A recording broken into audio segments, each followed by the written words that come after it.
Speaking of LeBron James, of course, who is 2 of 4 from the free throw line, I would agree on this front. He is difficult to officiate because he is incredibly strong. At the same time, I think most of us felt like they let them play tonight. Yeah, but listen, LeBron's got to cut down on his turnovers. They had 7 turnovers tonight. Yep. Listen, that's just good defense, man. But he's got to cut down on his turnovers. But this game, to me, comes down to them just being really stagnant in the second half. It came down to LeBron and Kyrie, and I hate to be redundant. I mean, you have to be honest, man. These guys, they were playing they were not getting anybody involved. I think Coach Lou made a bunch of mistakes, not giving those guys rest.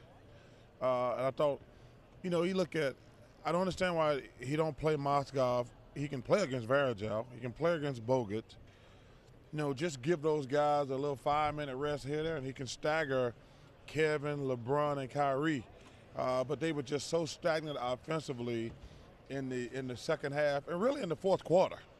Because, they still had to lead early in the fourth quarter, and then because I always tell people, when guys get tired when they start shooting jumpers. They don't have the energy. You try to make a move, get a guy to back up, and you start shooting jumpers, and those jumpers weren't falling. And then the other team scored, obviously. Anything to the free throw complaint from Coach Lou? Well, I mean, it's interesting. I think LeBron is a little bit like Shaq, in the sense when Shaq played, he was so big, he was so strong. Ugly? Don't just stop. Well, but he would absorb so much, and I think people got away with beating up on Shaq, and it was hard sometimes when guys were smaller or not as big to really, gauge whether or not that was affecting him. And so I think LeBron, there's some truth to that, but look, that's been his whole career. Right. LeBron's a big guy. I do think, as you're talking about LeBron and the turnover, Smitty, one thing, they know what he was going to do. They know he's putting his head down going to the basket. And Golden State, look, the Splash Brothers, the offense, the shooting from the perimeter, what makes them elite is they defend.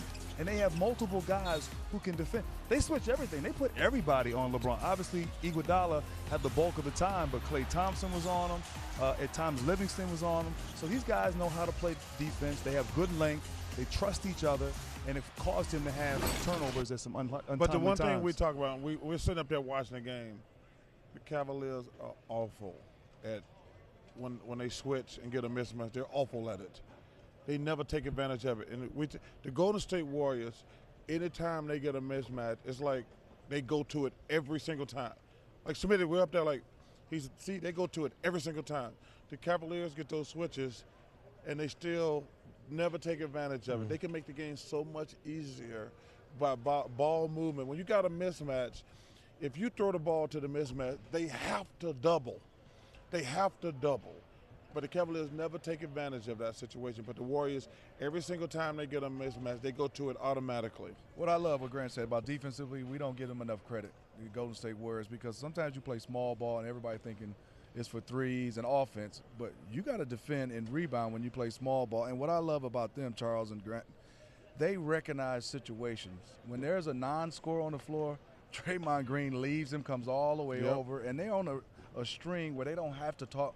Charles goes, he go cover for him, and they come out there, and they just play the game the right way. You got to have coaches telling you where you go, but you also have a feel for the game to go out there and play it. But that's one of the reasons I think they should always keep Kevin Love out there with Tristan Thompson, because Draymond is cheating the whole time. Because unless, like you see when they ran plays and they throw the ball to Tristan Thompson out on the floor, he don't know what to do with it. I mean, he's only going to score on offensive rebounds. And that's why when you do have a non-defender out there, that compounds your problem for LeBron and Kyrie, because now they're trying to score. That guy's cheating out there the whole time. You guys know the numbers I have to give you right now. As the host, I'm obligated to tell you teams with a 3-1 lead are 223-10 all-time in the playoffs and 32-0 in the NBA Finals.